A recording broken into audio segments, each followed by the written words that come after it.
Wow. It's really funny when you write that and then when you hear it, it is two totally different things. Because they ask you, can you write your intro? And I said, I don't know how to do that. And Linda Mitchell, bless her heart, she was so sweet. And she says, just talk from your heart. And I said, that's how I talk. I want to thank David and Joey for having me. Give David a great hand, perfect, right? About media. How many want to be on TV? I do. I am. I am because of him. And you are too. But what I'm here to talk about today is something that's very close to my heart. And that's you.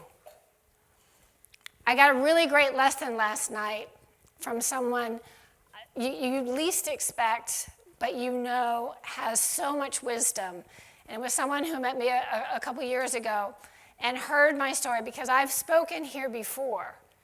I met David many, many years ago when he was writing his book, and he came to Los Angeles. I'm in LA, and he was promoting it, and we just had this brief encounter where I had him sign it, and I was that little girl going, oh, it's David Tutera, you know that one. And he smiled, and I smiled, and there was this connection. You know that connection that you just know someone? And that you know it's going to be important. And everyone in this room today, I have tried, and I will continue to try, to meet you, to greet you, to see in your eye, and connect with you because you're important. You matter. You have worth. You are here. You are courageous. You're doing this in a time that is epic and historic. Please own that. This is not for the faint of heart what we do and who we are.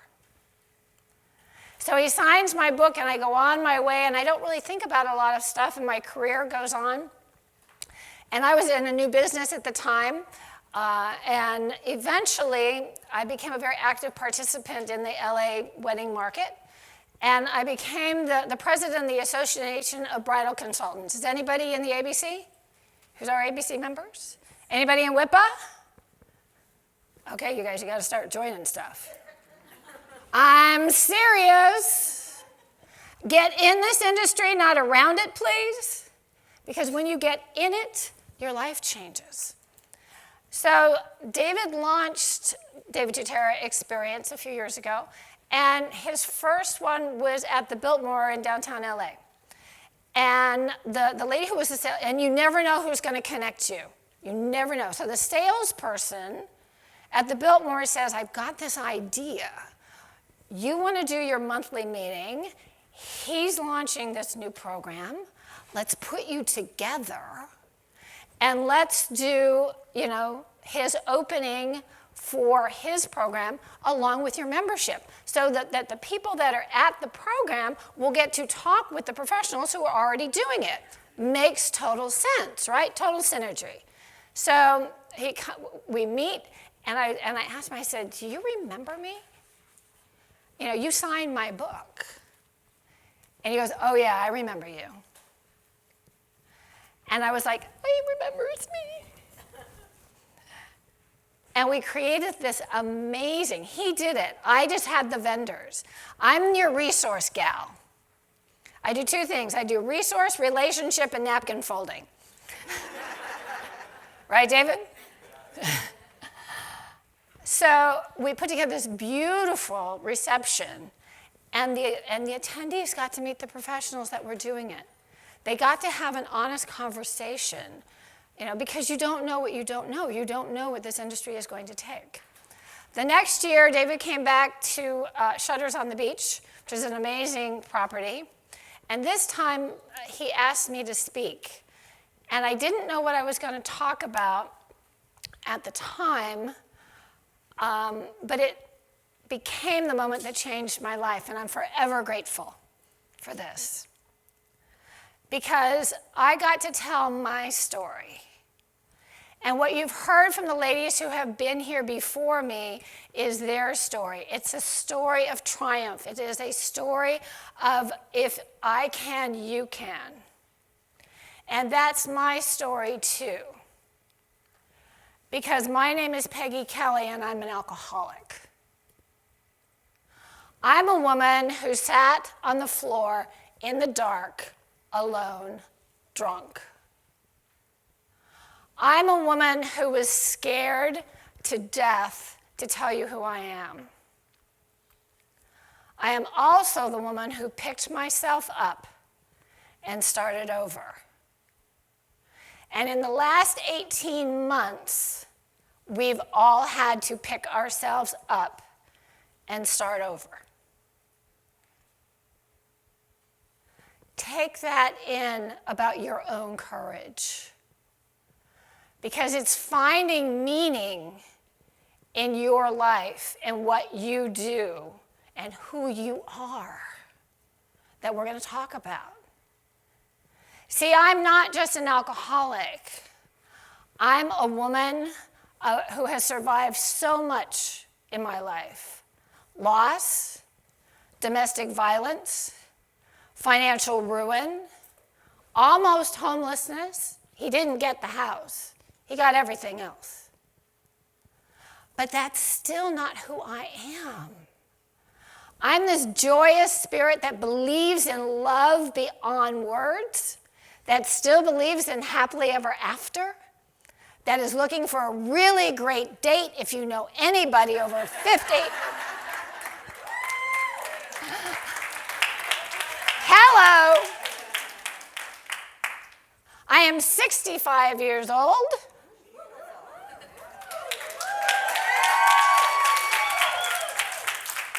And I am starting over. And so are you in so many ways. So what happened over these last 18 months is that I think we all stepped back in review. At least I know I did. You know, I want to talk about something that I feel is the elephant in the room. Now, the elephant usually has a tutu and toe shoes. If anybody ever watched Fantasia, I'm dating myself, but there you go. And the elephant in the room for me, and maybe for some of us, and maybe all of us, is grief. Now, that's not a sexy subject, but I think it's necessary. Because until we deal with the pain of loss, and we're all having it, then, and we heal and we acknowledge it, then I feel we can truly move forward into our greatness. The heaviness that many of us felt over these last 18 months can be coined as grief. Was I the only one who sat there going, I just don't know? There's a lot of heads that are going, I don't know. There was a young lady that said, I couldn't put a word to it. I didn't know what it was. I knew I felt out of sorts. I knew that my life was changing. I knew that some people were employed. I was not, employed. I lost this. I lost that. Is there anyone in this room who lost someone to COVID? My heart breaks with you. I didn't, but I was around a lot who did. What I lost for a while was my identity. Did anybody else lose that?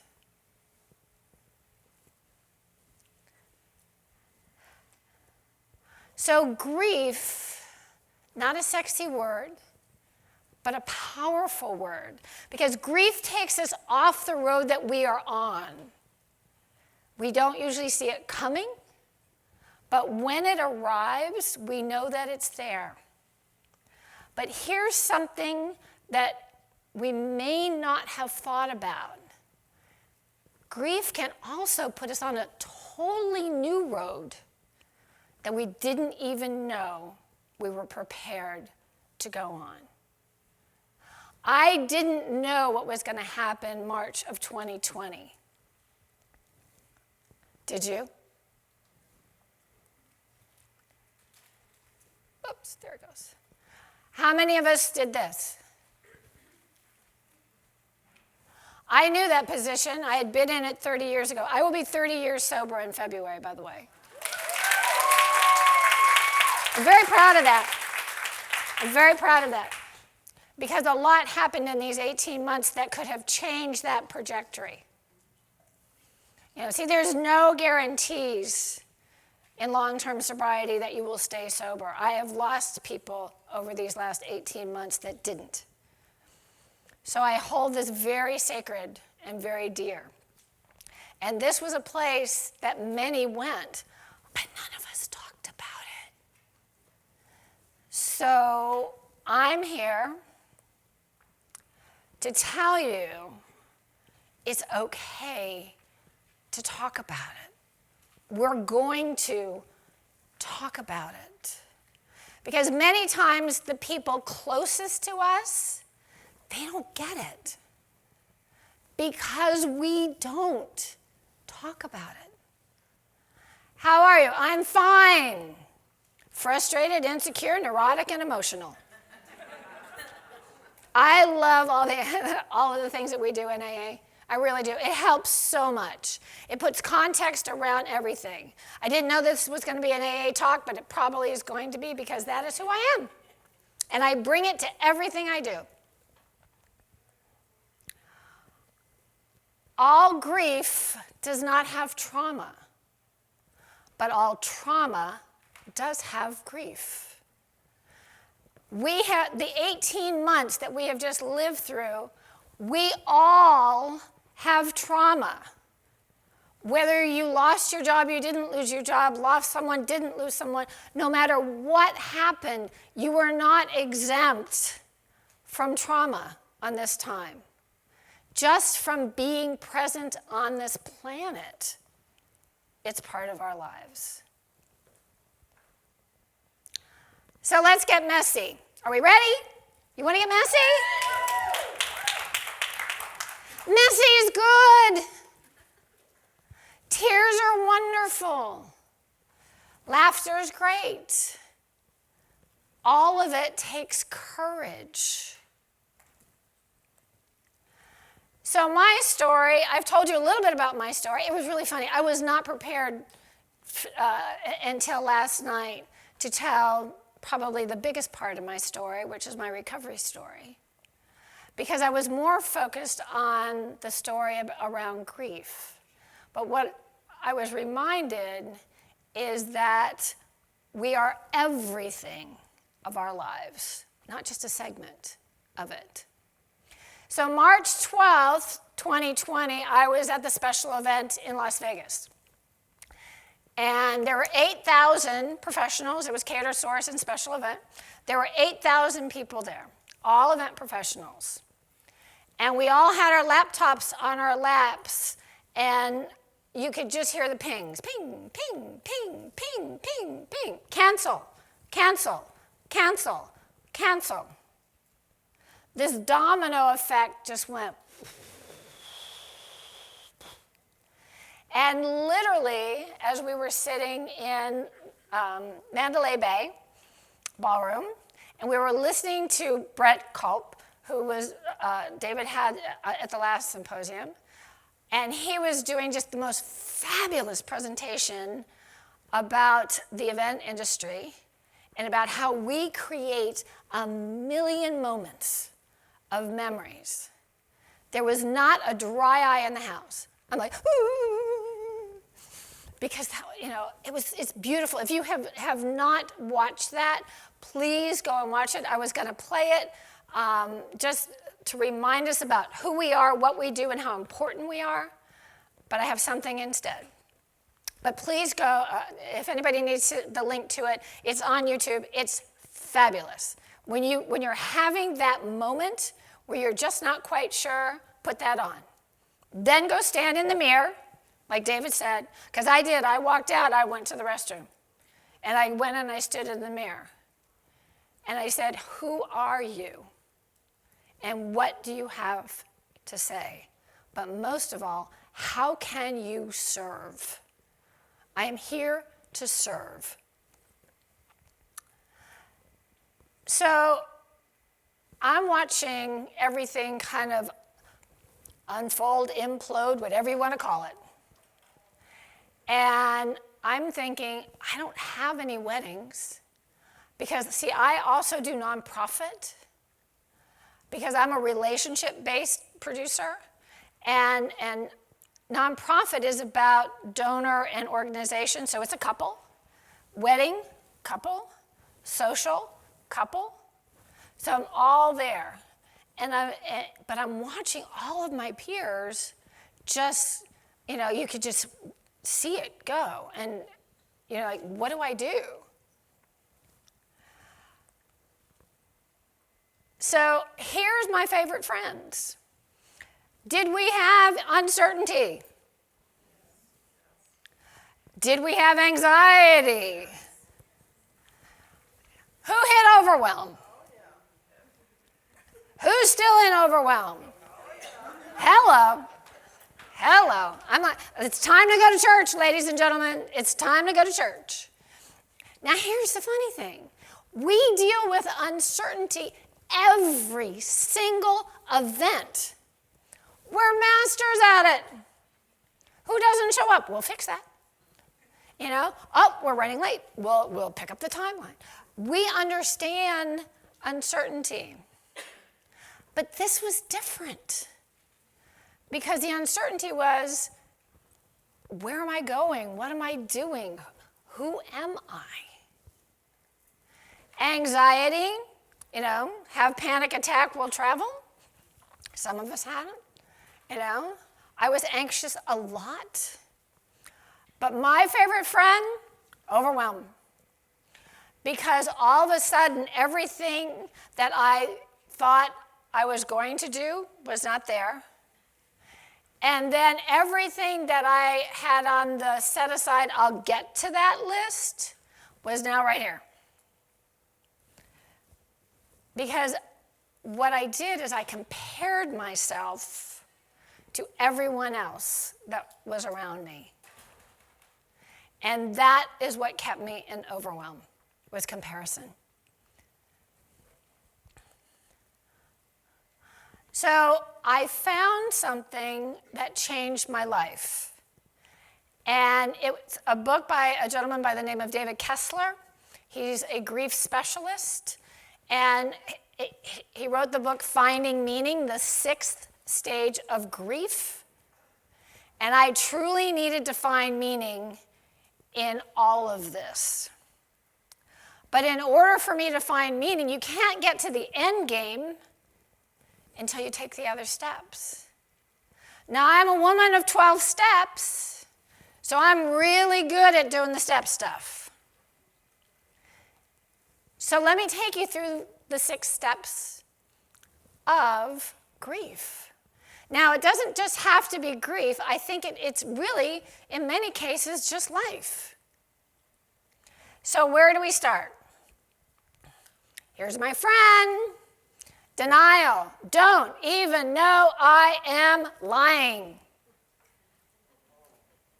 There was an ow there. Did that kind of resonate? It's not really that bad, is it? Yes. I didn't really just lose all of my events. I'm not really that behind. I'm not really that scared. This is the one that got me. I'm really not that alone. See, there isn't anybody else in my life except me and a dog. My parents are gone. He's not here. He left twice. That's a whole nother talk. It's me and Dudley. And everybody in my world knows Dudley. Dudley Do Right. He's my rescue pup, man of my life, best man I've ever known. Dependable, blonde like Mom. Very handsome, of course, because he has freckles. Saves my life every single day. So I lived in denial for a short while, and then I got into bargaining. Bargaining it's a dual-edged sword.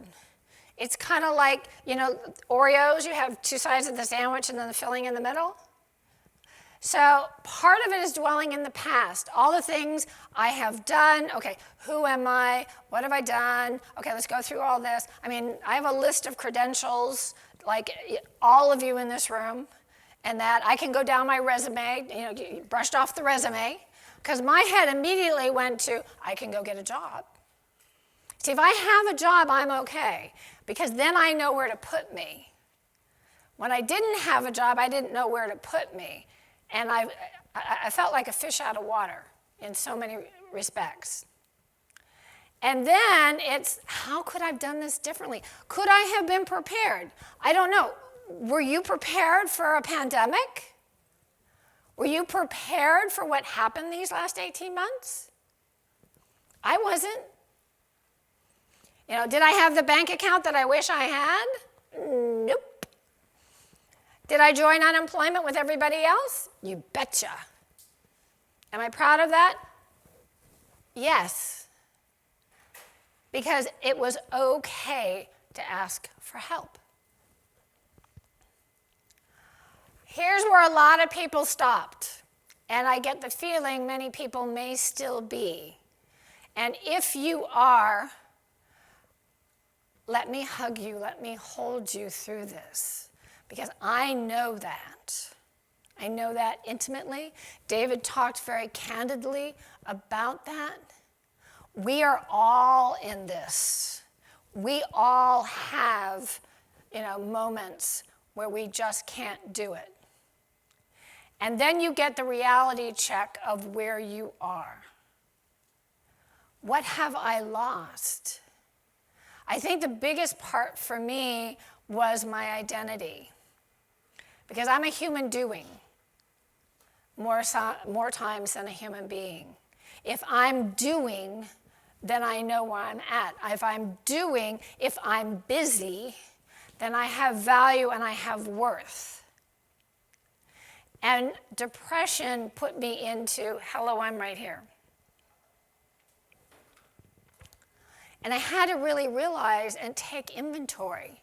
In AA, the fourth step is about taking an inventory of your life and what you're doing and who you are and how that affects yourself and others. So 18 months is an inventory on it. And then who got pissed? Did anybody just downright, hello, how are you? Said all the words in the vocabulary, right? Loudly, say it loud and proud. Pissed. Damn it. Oh, come on, ladies. Just damn it. I'm pissed.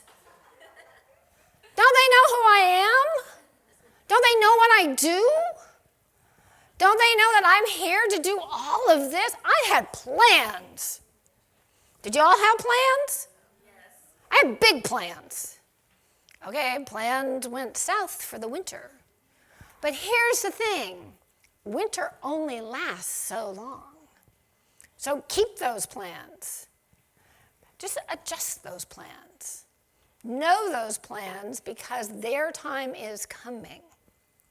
And what we got, whether we realized it or not, was the opportunity to step back, reevaluate, reprise, renew, because I don't know about you, when I'm a human doing, I'm like full tilt out. Renew and recharge was not my 2 R's. Rest and repose, haven't seen them in a long time. Human doing is a human doing is a human doing. Let's go, let's go, let's go, faster, faster, faster. Do more, do more, do more, right? That's an addiction too, and I have it. I own it totally. I'm working on that one.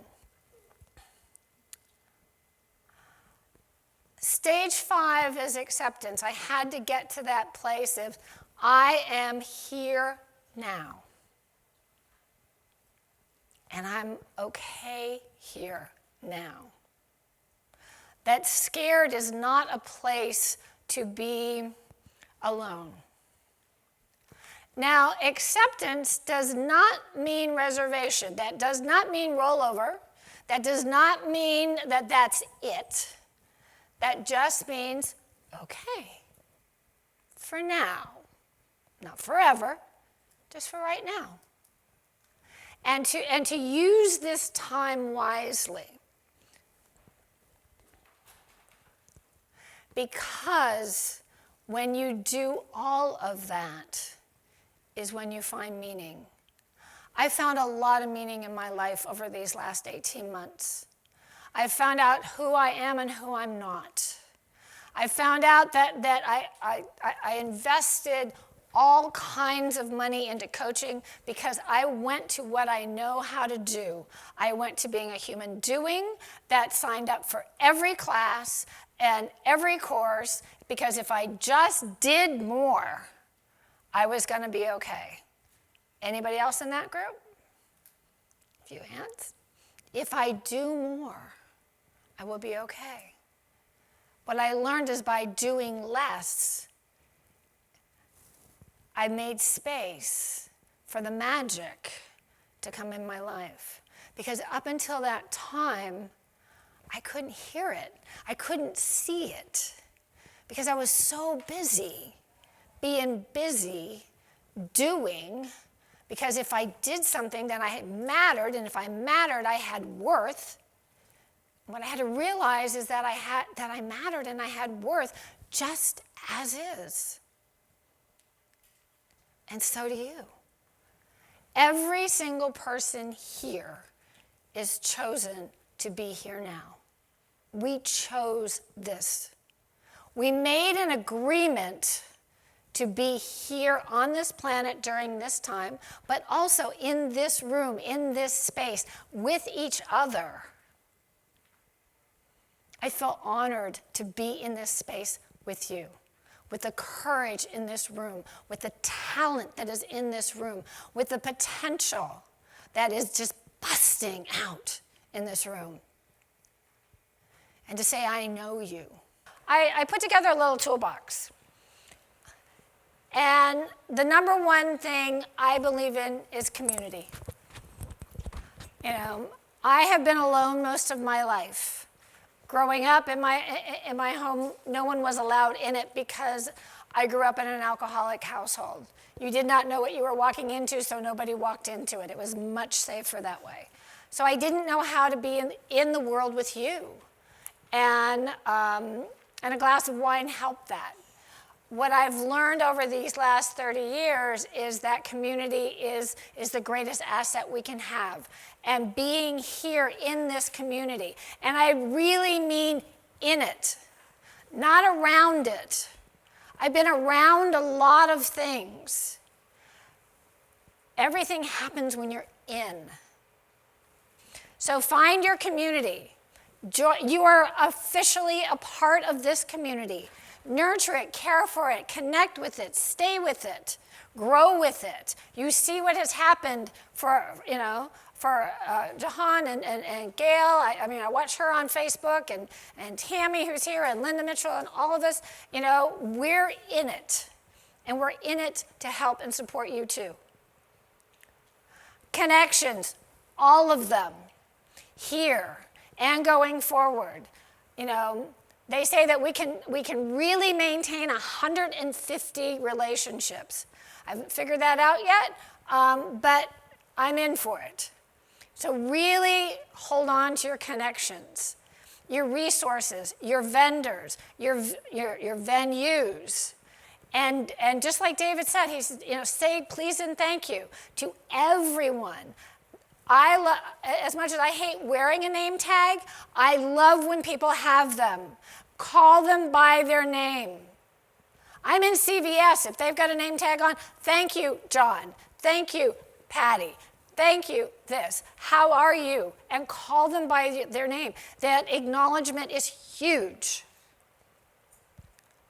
Knowledge, know that what is going on in your life right here, right now, does not define you. It supports you. I didn't know that everything I was going to go through was going to be important to be of service to someone else. My whole world is if I can, you can. What I learned in this last 18 months, there was a pain in my life that happened when I was a little girl. I was 8, and my brother died. My brother died of heart disease and staph infection. And back in the 60s, they didn't have cures for that. They do now. Well, what happened last November is my neighbor's son died of the exact same thing. And the ambulance came. I was there when he was born. I've lived in my same house for 23 years. The young man was 20 years old. I remember when they brought him home. I remember going through a lot of the operations, the exact same thing. I was reliving what I had grown up with. And when that ambulance came, I knew I was going to relive another moment, and I could stand outside of that house and be there for the sister. Because I was that sister. I was the little sister. She's the older sister. And I could be there with her and for her and love her because I could totally identify with what was going on. The key to our success is identification. You know, when I say I'm an alcoholic, it's so that you know, not that, but that I can understand something, that I can share something, that I've had experiences that maybe you've had or you haven't had, or you have a question about something, or maybe I break a stigma, of what you might have thought. But whatever that is, share your story, because your story will not only heal and help you, but it will help and heal others. Most important, no judgment. There's no judgment about anything that has happened in your life, in these last 18 months, what is going to happen going forward. It's just an experience. It's what we do with it. For the longest time, I dragged around a lot of dead bodies. What I mean by that is past pains. He did that. They did this. This happened to me. There's a difference between the victor and the victim. My former husband defrauded me out of $250,000. Only way he could do that is because I let him. It is not his fault. It is. He did it. But I said yes. I walked down that aisle. I gave him the credit cards, and I did it. What he gave me was the greatest classroom of my life, to become the best businesswoman I could be, to pick myself up off the ground, to ask questions I didn't know I needed to know, and all that. Do I judge that? No. Do I share it? Yes. So that if somebody in this room or in my life needs help with something like that, I'm a resource. Going through a divorce, I know all about it. Going to court, been there, done that, stood in front of a judge by myself. Been through foreclosure, came home and the notice was on the front of my door. Know how to get through it? You bet. Know how to get through it sober? Even better.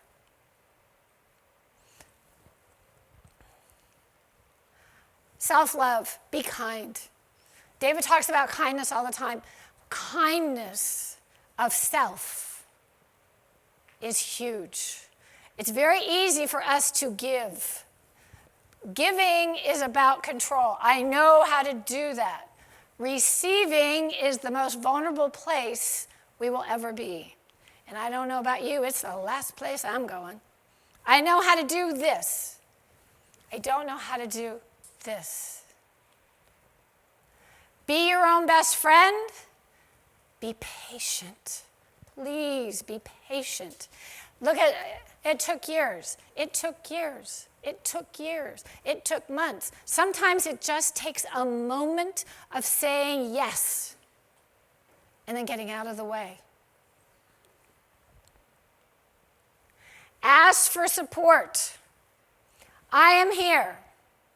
David is here. Joey is here. Linda Mitchell is here. Gail is here. Johanna is here. We are here. We mean it. I mean it. Peggy at Timeless Celebrations, email me. I am a late night girl. That means 10 at night until 2 in the morning. Don't care what time zone you're in. I will pick up the phone. Ask anybody. David and I email at midnight. 1 in the morning. I think we test each other to see who's going to last the longest. The last one goes off. We're like, oh, somebody went to bed. Damn it.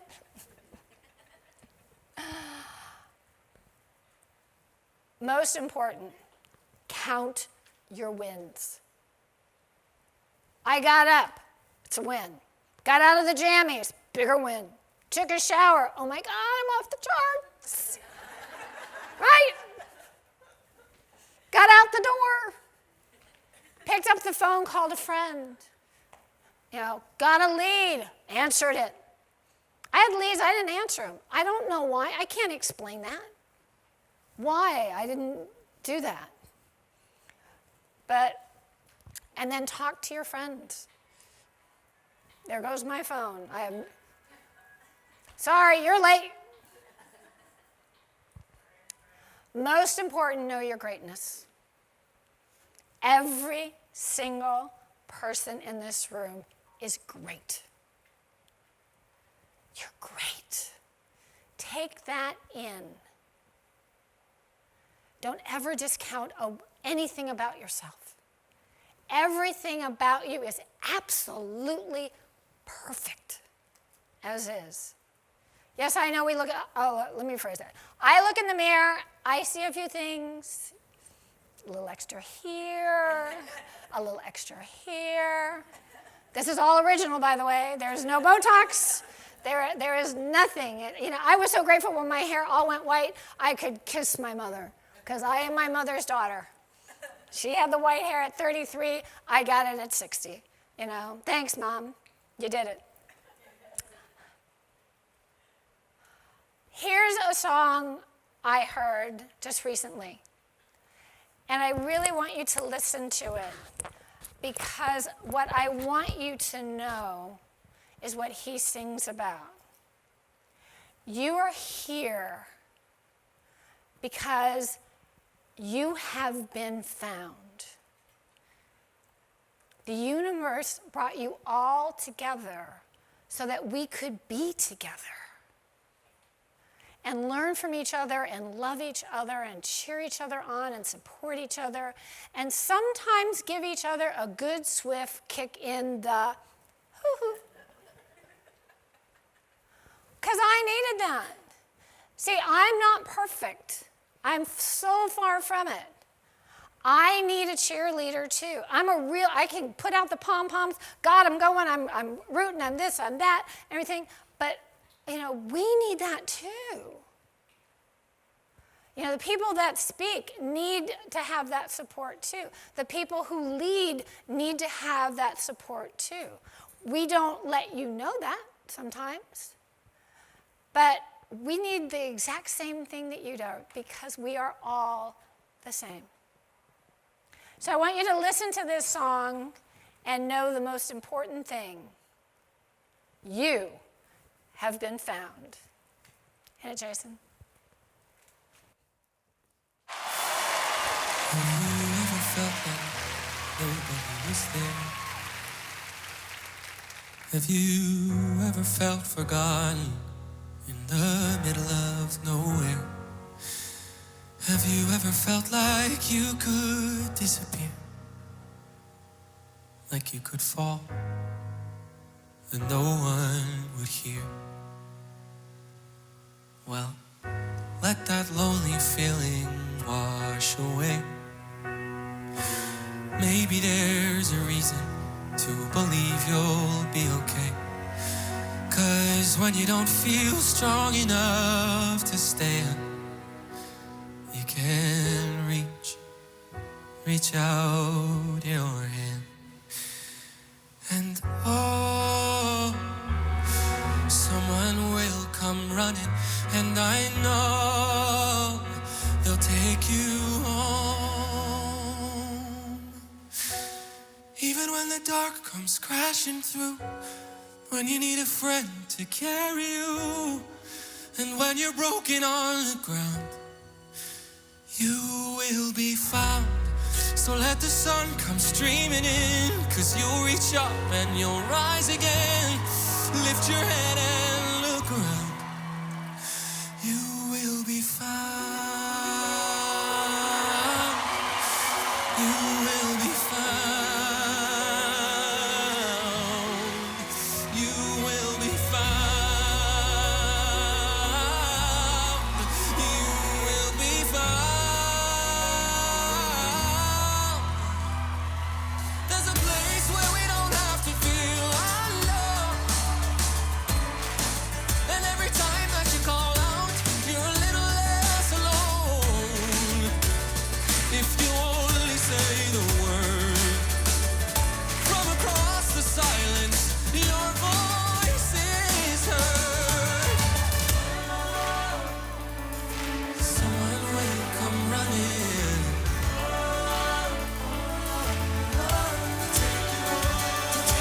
Someone will come running to take you home. To take you home.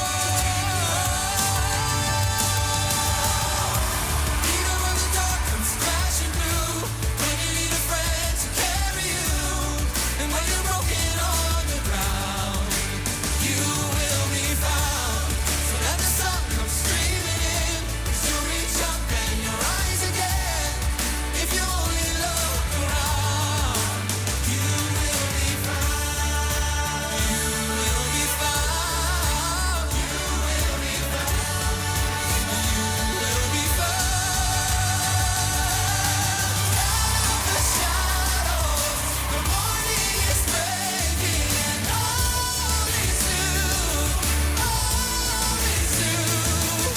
It's filling up the empty, and suddenly I see that all is new. All is new. Even when the dark comes crashing through, when you need someone to carry you, when you're broken on the ground, you will be found. You reach up and you'll rise again. If you only look around, you will be found.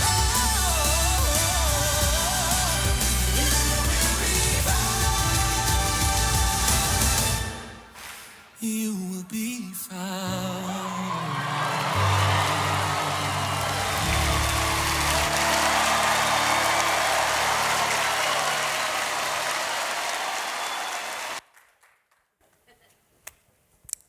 You have been found. You are here now. Take all your greatness. Know that we are better together than alone. You are in a community that loves you. Trust us. We've got you. Reach out your hand and know that we will be there for you. Reach out your hand to others so that they know you're here too. Thank you, David. Thank you, Joey. Thank all of you for touching my life in a way that I can't even put words on. I'm forever grateful for the moment you signed the book and our journey began. It's been an absolute joy to be here, an honor to be here with you, and most of all, know your greatness. Thank you.